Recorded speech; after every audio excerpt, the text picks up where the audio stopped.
Now, let me welcome you back to another episode of Off the Carousel here on the field of 68. And I'm thrilled to be joined today by the newest head coach at Arkansas State, none other than Bryan Hodgson. Coach, what's going on, man? Thanks for being here. Yeah, thanks for having me, man. I'm excited. So, why Arkansas State? What about the program appealed to you when you were looking for head coaching jobs? I think it started with my relationship with the current athletic director, Jeff Purinton. Jeff, I worked directly under Jeff at Alabama. He was a deputy AD there. He was our men's basketball oversight. And when he took this job, it takes a lot for someone to leave Alabama. So when he took this job, I knew that it had to be a place that he thought was special. So I started kind of looking into it. And then through the interview process, because I interviewed for a couple places this past season, and through the interview process, got to meet the president of the system and the chancellor and a few other people. And the alignment from the top down was unbelievable. The system president was part of my in-person interview. He was asking me roster specific questions. I mean, he had input on, and he knows the game, and that was exciting to me. And they want to win. So, and I kind of compare this place a lot to the time that I spent at the University of Buffalo. I think it's a very similar job from a resources standpoint, from a league standpoint. The MAC and the Sun Belt, very comparable leagues. And I really feel like it's a place that we can win, and this community will really, really support us. I was actually about to make that same comparison as well. It feels like you have good programs in some of the better mid-major leagues, Buffalo and Arkansas State. What do you have to do with Arkansas State to be able to replicate the success that you had when you were an assistant at Buffalo? I think a lot of the success we had at Buffalo was roster management, how you're gonna build your roster, and the style of play. I think that I'm gonna follow the same blueprint, right? If it's not broke, don't fix it. So we're gonna mix in a good mix of 4-year transfers, junior college transfers, and then try to get a couple high school guys in here that we can develop. And that's what we did at Buffalo. And we if you look at our rosters from those years that we were really good, we had a JUCO guy in our starting lineup, I think every year. We had a transfer almost every year, and then some high school kids that came in and really made a name for themselves. So we're going to do the same thing this year. I took all transfers, obviously getting the job at the end of March, took all transfers. And next year we'll look at some high school kids. But, honestly, if you look at the two teams from the mid-major level that were in the Final Four this year, in San Diego State, if you want to call them a mid-major, and Florida Atlantic, two veteran teams. I mean, it's, so we're going to try to follow that same model and to get this thing rolling here. So it's your first year at the program when you've been there for basically like 3 months now, which means you haven't had a lot of time to kind of develop a roster, right? You're basically going out, getting the best pieces available and figuring it out from there. How much of that process is, all right, let me go get the best players I can get and we'll figure it out from there? And how much of it is identifying guys that kind of fit into a way that you want to play and going out and trying to get them? Is it a mix of everything and mix of all of the above? Yeah, it's a mix of all the above. I just didn't believe that this was a rebuilding year. I'm not buying that. I thought I could build a roster. I thought I had enough time to build a roster that could compete to be at the top of the Sun Belt in year one with the guys I was able to retain from last year's team. So the first victory was retaining those guys, a couple of guys that were very, very impactful guys here last year, Terrence Ford and Caleb Fields, Isaiah Nelson, Avery Felts, and and a couple more. And we thought we had a good core with those six. So then we really felt like, with those next 7 spots, that we needed to really be picky and find guys that fit the way we wanted to play. To be honest with you, we passed up on some guys that, we had a couple guys we thought we could get that ended up at Power Fives that I still believe maybe we could have gotten that just didn't fit the way we wanted to play. So we were extremely selective from that aspect. and then making sure we had the depth at each position that we wanted. So I really, really like the way our recruiting class finished up, and I think that we've got some decent depth at each spot. You guys were at the forefront of some of the changing landscape in college basketball when you were at Alabama, whether it comes to NIL, when it comes to transfers, when it comes to everything. You guys did it really well. How does that translate from the SEC level, from the Alabama level down to the Arkansas State level? Because it is a little bit of a difference. It is. And if I'm going to be honest with you, obviously at that level, they're going to get guys from the transfer portal that have a lot of success at the level that I'm at now. So my mindset is, and I think a lot of coaches at this level are, they hate the transfer portal because they're losing their best players. My mindset on recruiting some of these high school guys is, listen, if I'm going to go get a kid that maybe doesn't quite belong at Arkansas State, he's a little bit better because he's a high school kid, overlooked because everybody wants the transfer portal guys. Come in here, help me win for a year or two, and if you transfer out, okay, that's where we're at in college basketball right now, and it's my job to go replace that position. So we're not necessarily running from the transfer portal. If I, there's guys, well, if I just take him, he's going to leave in a year anyways. Well, if he's really good for a year and helps you win 25 games, then, everybody wins. So, obviously we want to keep our guys here, and we'd hate to lose guys to the transfer portal. But I just think that it's something that's not going away anytime soon. And it's basically, adapt or get lost. And so, we're going to continue to recruit all three angles: high school, junior college, and the transfer portal. And I think really where you have to hone in at this level is trying to find guys in the transfer portal that are younger, freshman or sophomore maybe, that are going to transfer from spot to spot, because then essentially we can have them for 2 or 3 years. Yeah, I think it's a really interesting dynamic too, because there is a place in college sports right now at the mid-major level for someone that is going to step up and be where you go. If you are not quite a high major player yet, you need 2 years to develop, and that'll jumpstart you and get you up to the SEC or the Big 12 level if you are a Sun Belt or a MAC kind of a player, right? Is that something where you see Arkansas State filling that void? Yeah, absolutely. I think so. I think I think it's going to happen naturally, and so you want to be in a position where you are competitive, so you do have those guys, and if you lose them, it's part of the deal. Is as much as we want to see and say, we're going to try to keep these guys, there's just a reality aspect to it that in some instances you're just not going to be able to keep them. So, and that's just the reality where college basketball is at with the transfer portal. So I just think that you have to be as creative as possible and make sure roster management it's a big deal, Mm-hmm. So because if you don't build your roster correctly and you load up with fourth, fifth year guys, and then you're reloading entirely the next year at the mid-major level, it's going to be tough to be competitive. So, we tried to build it again with guys, that maybe finished their freshman or sophomore year somewhere else. Now they transfer to us. They can't transfer again until they graduate. So we've got a solid core for 2 to 3 years. So definitely, we want to be at that level. I mean, if people are coming to poach my players, that means I've got some pretty good players. So hopefully that means we're pretty competitive in the Sun Belt. Yeah, I look at it as high majors dealing with the NBA, right? You're not going to say no to Brandon Miller because he's a one and done. You're not going to say no to Kyra Lewis because he's gone in 2 years. You do what you can with those guys for the year or two you have them on the roster, right? 100%. And that's the mindset that we talked about here. And I sat down and told my staff, like, it's the same deal. I mean, exactly what you said. There's certain high school guys out there, you're going to have them on campus for 7 or 8 months.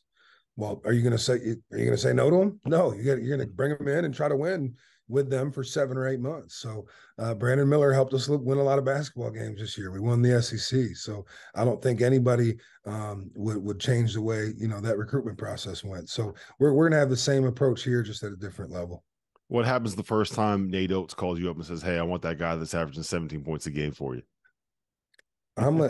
I'm going to tell him that he needs to play us in a buy game and pay us about 300 grand. There you go. So, and then I'll help him. But yeah,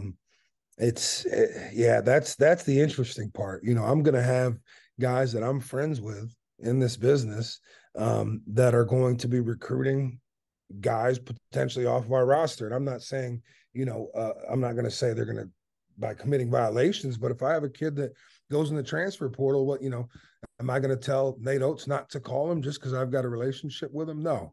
And by all means, I hope our guys all stay put. That'd be great. But I think it'd be naive for any coach at this level to say, well, I'm just not going to lose any guys.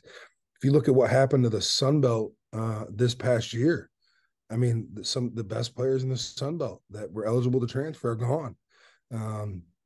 You saw Jordan Brown was one of the best players in the league, just left. He's at Memphis.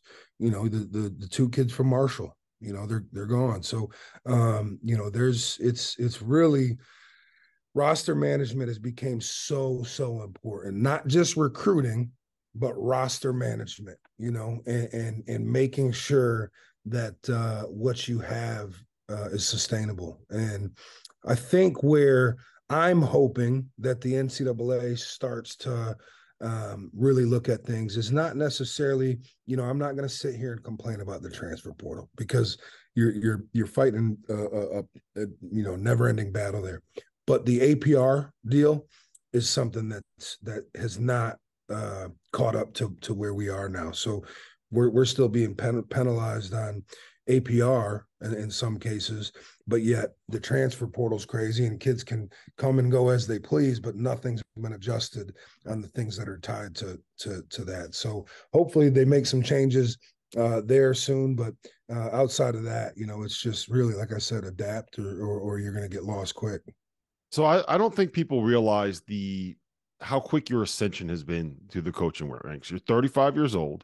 8 years ago, you were hired off of a JUCO assistant staff to go be an assistant coach with Nate Oates. If I would have told you in 2007 that in 2023 you have a Division I head coaching job, do you think you would have believed me? I would have, because I believed in myself. But man, I would have, but again at the same time these are tough to get. I mean, these are tough jobs to get. And I'm so happy and fortunate to be here. And I'm so thankful to Nate. Nate obviously was a big part in this and gave me my first shot at Buffalo. But it's a journey, man. And it's I've been fortunate, obviously, to have success under Nate. Nate's one of the best coaches in the country. And so I got to a point where I knew if I did my job and I brought Nate good players and our culture was right, that we would have a chance to win. And so, and I wasn't going to leave for just anything. We had a good thing going, and I really, really enjoyed working for Nate. We had a lot of success, but when the right opportunity came, and it's so important that guys that want to be head coaches take jobs with athletic directors that they believe in and have relationships with, because if we're going to call a spade, guys like me get one shot at this. And so, I've got to win. And if I either win now or I'm a lifelong assistant. So, and not that there's anything wrong with that, but I think you get one shot. So it's really, really important that you work with and for somebody that you trust. And I think I've got that here. I know I've got that here in Jeff Purinton. So, but yeah, it's been a journey. Buffalo is obviously my hometown, so that was exciting, that run we had there, and then making the move with Nate to Alabama, and the whole world, including Jeff Goodman, counted us out. Can they recruit in the SEC? Can they compete in the SEC? This isn't the MAC anymore. So I think we answered Jeff Goodman's questions there. But no, it was fun, and again, I just feel like I found the right place, which is good.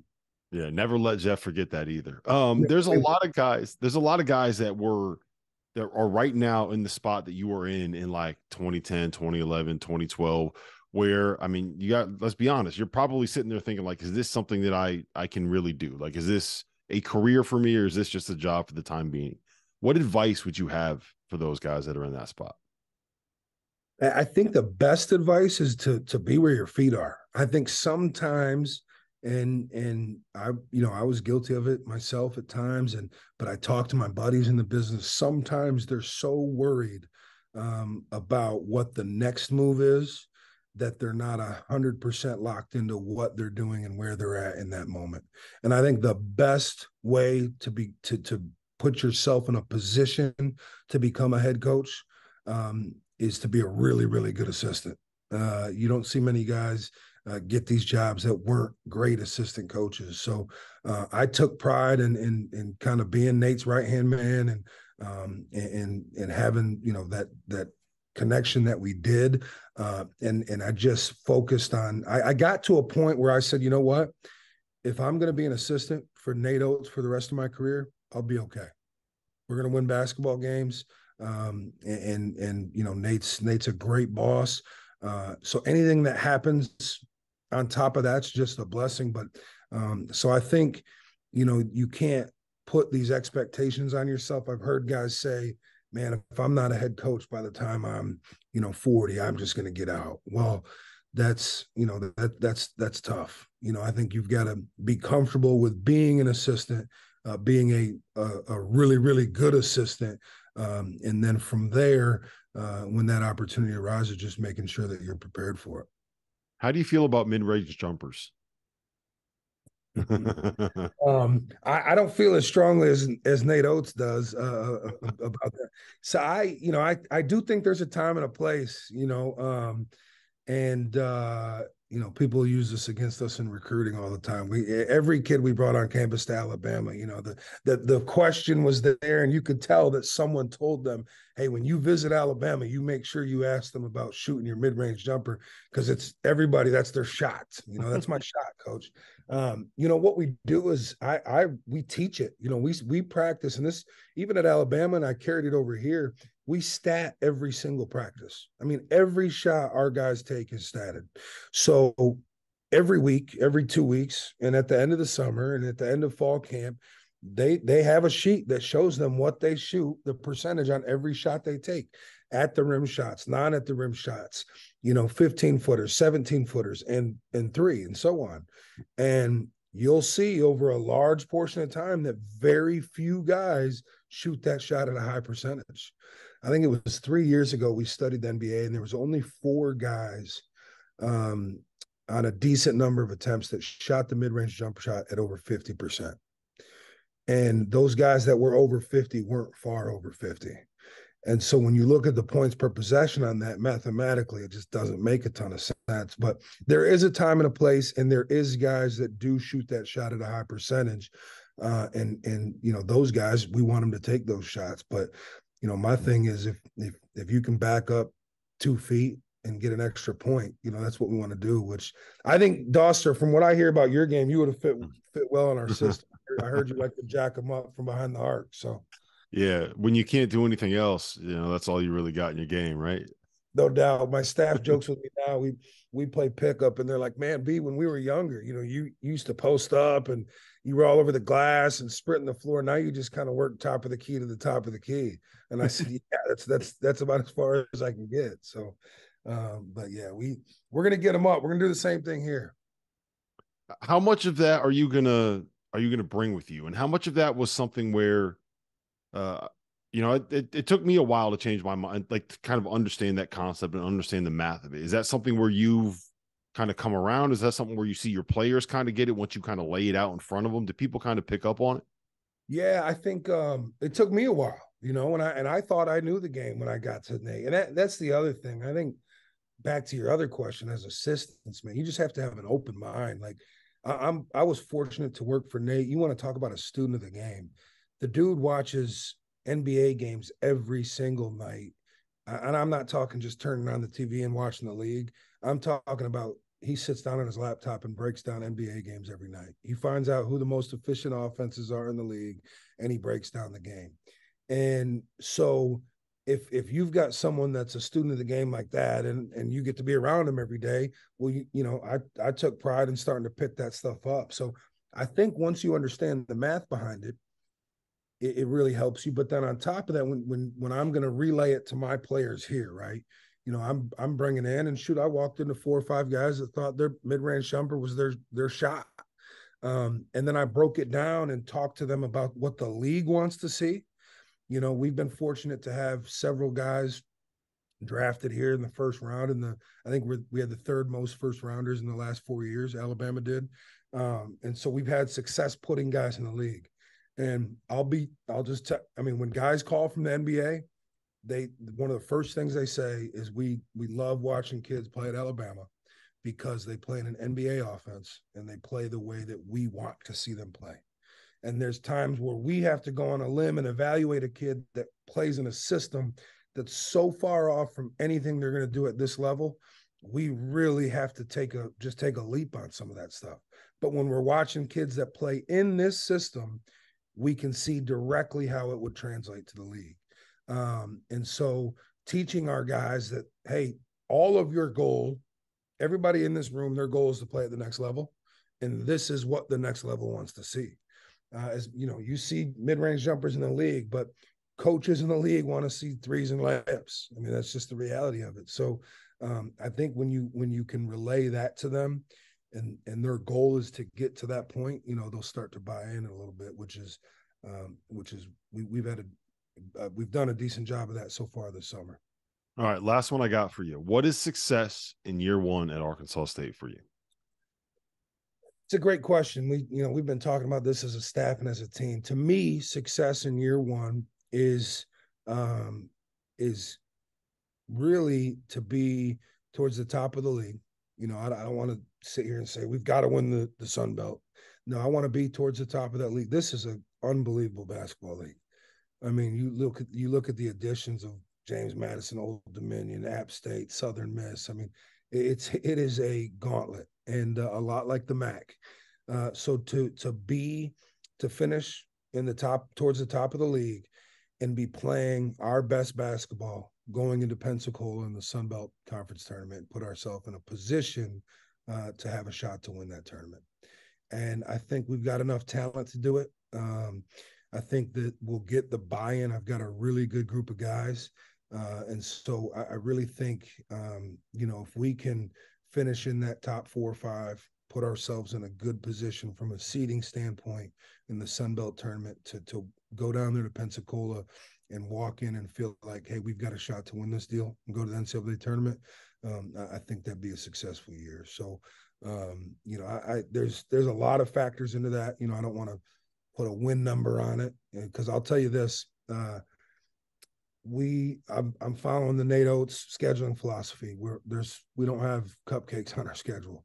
I don't have to get bought more than once here, but we're going to go play 3 high majors on the road. We're going to play some other mid majors that are predicted to win their leagues.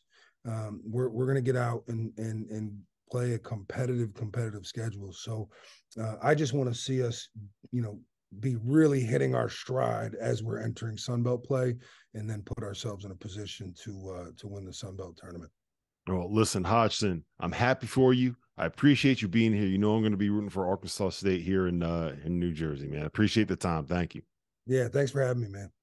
Our partner for today's episode is Athletic Greens. I started taking AG1 during the college basketball season, and I loved the impact that it had on my energy levels. I'm a big coffee in the morning guy, but by the time that the afternoon would hit, I needed another boost. AG1 helped me tremendously, especially on those days when I didn't want to get up off the couch and go hit the gym. Their tagline is AG1 is comprehensive health and the power of habit in one. And man, that could not be more true. It's nearly impossible to eat and drink in a healthy manner in the month of February and the month of March when you are in my business. And AG1 was exactly the supplement that I needed to improve my gut health and cover my nutritional basis for the day. I've continued that into April. I've continued that into May, and I'm going to continue that the rest of the summer. All I have to do is mix a scoop of AG1 with some water or maybe add it into a smoothie, and I'm ready to go. Do it after lunch, and you'll be ready to go for the rest of the day. If a comprehensive solution is what you need from your supplement routine, then Athletic Greens is giving you a free 1-year supply of vitamin D and 5 free travel packs with your first purchase. Go to athleticgreens.com/field68. That's Field 68 FIELD, the number 6, the number 8, and you can get yours now. So check it out and help support this show. Thanks.